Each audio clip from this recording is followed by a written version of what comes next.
പ്രിയങ്കരിയായ സ്ഥാനാർത്ഥി, ജില്ലാ പഞ്ചായത്തിന്റെ പ്രിയപ്പെട്ട സ്ഥാനാർത്ഥി, പ്രിയങ്കരിയായ നമ്മളിൽ ഒരുവനായ പ്രിയപ്പെട്ട സ്ഥാനാർത്ഥി സാജിദ ടീച്ചറെ അവരുടെ തെരഞ്ഞെടുപ്പ് ചിഹ്നമായ കോണി അടയാളത്തിൽ വോട്ട് ചെയ്ത് അവരെ വിജയിപ്പിക്കണമെന്ന് വിനീതമായി നിങ്ങളോട് അപേക്ഷിക്കുകയാണ്.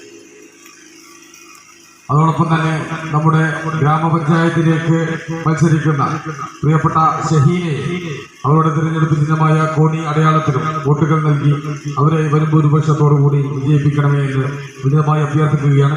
അതോടൊപ്പം തന്നെ ബ്ലോക്കിലേക്ക് മത്സരിക്കുന്ന പ്രിയപ്പെട്ട സാരഥിയെ അവരുടെ തിരഞ്ഞെടുപ്പ് ചിഹ്നമായ കോണി അടയാളത്തിൽ വോട്ടുകൾ നൽകി വിജയിപ്പിക്കണമേ എന്ന് വിനീതമായി അഭ്യർത്ഥിക്കുകയാണ്. നമ്മുടെ ഈ ഏലംകുളം ഗ്രാമപഞ്ചായത്തുമായി ബന്ധപ്പെട്ട് നമ്മൾ പറയുമ്പോൾ ഈ കഴിഞ്ഞ കുറച്ചു കാലങ്ങളായി കേരളത്തിന്റെ ആദ്യ മുഖ്യമന്ത്രി എന്ന നിലയിൽ EMS നമ്പൂതിരിപ്പാട് ജനിച്ചു വളർന്ന അദ്ദേഹത്തിന്റെ നാട് ഇന്ന് ഇന്ത്യ രാജ്യം മുഴുവൻ അറിയപ്പെടുന്ന ഒരു നാടാണ്. ആ നാട്ടിൽ ഇടതുപക്ഷ ജനാധിപത്യ മുന്നണിയുടെ കുതിര കച്ചവടമാണ് ഈ കഴിഞ്ഞ കാലങ്ങളിൽ ഇവിടെ നടന്നത്.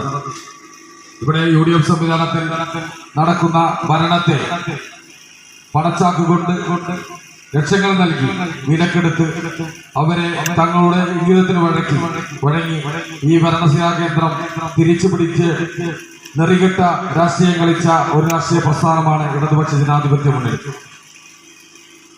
EMSന്റെ നാട് എന്ന നിലക്ക് അവിടെ പോലും നിൽക്കക്കള്ളിയില്ലാതെ ഭരണം മുന്നോട്ട് കൊണ്ടുപോകാൻ കഴിയാത്ത ഒരു ദുരവസ്ഥ പാവപ്പെട്ട തൊഴിലാളികളുടെ സാധാരണക്കാരുടെ പ്രസ്ഥാനമായ ഈ ഇടതുപക്ഷ ജനാധിപത്യ മുന്നണി ഇത്രത്തോളം തരംതാഴ്ന്നെങ്കിൽ അവരുടെ നേതാവിന്റെ നാട്ടിൽ പോലും നിൽക്കക്കള്ളിയില്ലാത്തൊരവസ്ഥ വന്നിട്ടുണ്ടെങ്കിൽ രാജ്യത്തെ ഈ കേരളത്തിന്റെ ജനത നീണ്ട 9 വർഷമായി ഈ ഭരണത്തെ വളരെ ദയനീയമായി കാണുകയാണ്.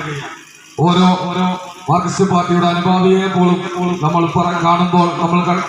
കണ്ടുകൊണ്ടിരിക്കുമ്പോൾ അവരൊക്കെ പറയുന്നു ഈ ഭരണം എന്തെങ്കിലും ഒന്ന് എത്രയും പെട്ടെന്ന് ഇതൊന്ന് നിർത്തിയിട്ടുണ്ടെങ്കിൽ സാധാരണക്കാർക്ക് ഇവിടെ ജീവിക്കാൻ നല്ല മുന്നോട്ട് പോകാൻ ഉള്ളൊരു സംവിധാനം UDF സംവിധാനത്തിൽ തന്നെ നടക്കുകയുള്ളൂ എന്ന് സാധാരണക്കാരായ ജനങ്ങൾ പോലും പറയുകയാണ്. കാരണം 9 വർഷങ്ങൾക്ക് മുമ്പ് ബഹുമാന്യനായ മുഖ്യമന്ത്രി ഉമ്മൻചാണ്ടി, നമുക്കറിയാം സാധാരണക്കാരനായ ഉമ്മൻചാണ്ടി തന്റെ 24 മണിക്കൂറിൽ 20 മണിക്കൂറിലധികം സാധാരണ ജനങ്ങൾക്ക് വേണ്ടി ജീവിച്ച പ്രിയപ്പെട്ട നായകൻ ഉമ്മൻചാണ്ടിയുടെ നേതൃത്വത്തിൽ ഇവിടെ 5 വർഷം ഭരണം ഉണ്ടായപ്പോൾ പഞ്ചായത്ത് വകുപ്പ് മന്ത്രി ഡോക്ടർ MK മുനീർ സാഹിബും പഞ്ചായത്ത് വകുപ്പ് മന്ത്രിയുമായപ്പോൾ UDF സംവിധാനത്തിൽ നല്ലൊരു ഭരണം ഇവിടെ കാഴ്ചവെച്ചപ്പോൾ സാധാരണക്കാർക്ക്, വികലാംഗർക്ക് അവർക്ക് ലഭിക്കേണ്ട ആനുകൂല്യങ്ങൾ, അവർക്ക് പെൻഷനും അവർക്ക് ലഭിക്കേണ്ട ആനുകൂല്യങ്ങൾ നൽകി അവരെ മുന്നോട്ട് നയിച്ച ഗവൺമെന്റാണ് കഴിഞ്ഞ ഉമ്മൻചാണ്ടി ഗവൺമെന്റ്. അതുപോലെ തന്നെ സാധാരണക്കാർക്ക് എല്ലാ മേഖലയിലും അവിടെ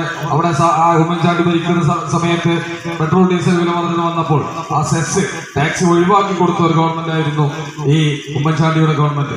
എന്നാൽ നമുക്കറിയാം നീണ്ട 9 വർഷക്കാലത്തേക്ക് നമ്മൾ നോക്കിയെടുക്കുമ്പോൾ എന്താണ് നമ്മൾ കണ്ടുകൊണ്ടിരിക്കുന്നത്? ഈ ഇടതുപക്ഷ ഗവൺമെന്റ് ഈ 9 വർഷം നടക്കുമ്പോൾ, ഈ ഭരണം നടക്കുമ്പോൾ തിരുവനന്തപുരത്ത് ഭരണസിരാ കേന്ദ്രത്തിൽ സെക്രട്ടേറിയറ്റ് പഠിക്കലും നിയമസഭാ കവാടത്തിന് മുമ്പിലും സമരങ്ങൾ മാറിയ ഒരു കാലം ഇന്ന് വരെ ഉണ്ടായിട്ടില്ല.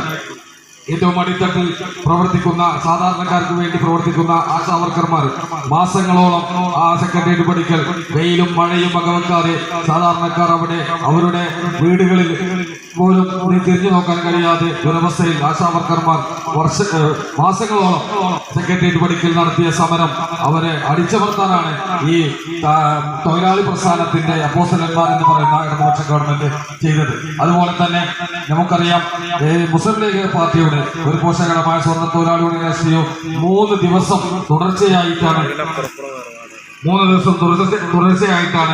അവിടെ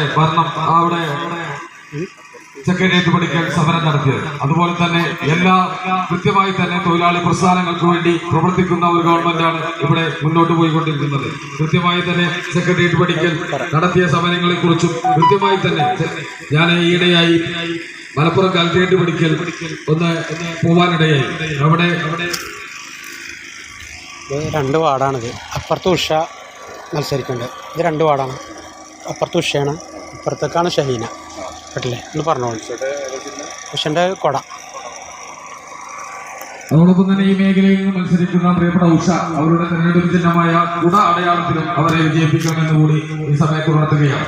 ഏതായാലും ഞാൻ ഈയിടെയായി മലപ്പുറം കളക്ടറേറ്റ് പഠിക്കൽ ഒരു സമരവുമായി ബന്ധപ്പെട്ട്, അതായത് കേന്ദ്ര സർക്കാരിന്റെ തെറ്റായ നയങ്ങൾ, തൊഴിലാളികൾക്ക് 4 കോഡുകൾ രൂപീകരിച്ചുകൊണ്ട് ആ കോഡുകൾ ഇല്ലാതാക്കുന്ന രൂപത്തിൽ തൊഴിലാളി സമരവുമായി ബന്ധപ്പെട്ട് അതിനെതിരെ ശക്തമായ സമരം മലപ്പുറം കളക്ടറേറ്റ് പഠിക്കലുണ്ടായിരുന്നു. അവിടേക്ക് ഞാൻ ചെന്നതാണ്. ഈ തൊഴിലാളികളുടെ കോഡ് എന്ന് പറയുമ്പോൾ 300 തൊഴിലാളികളുള്ള ഒരു കമ്പനികൾക്ക് മാത്രമേ തൊഴിലാളികളുടെ കാര്യങ്ങൾ അവതരിപ്പിക്കാൻ കഴിയുകയുള്ളൂ. അത് ആ കോഡ് എടുത്തു കളഞ്ഞുകൊണ്ട് ആരെങ്കിലും കുത്തക മുതലാളിമാർക്ക് ആരെങ്കിലും തൊഴിലാളികളെ നിയമിക്കാനുള്ള ഒരവസ്ഥയാണ് ഇവിടെ ഈ ഗവൺമെന്റ് മുന്നോട്ട് പോയിക്കൊണ്ടിരിക്കുന്നത്.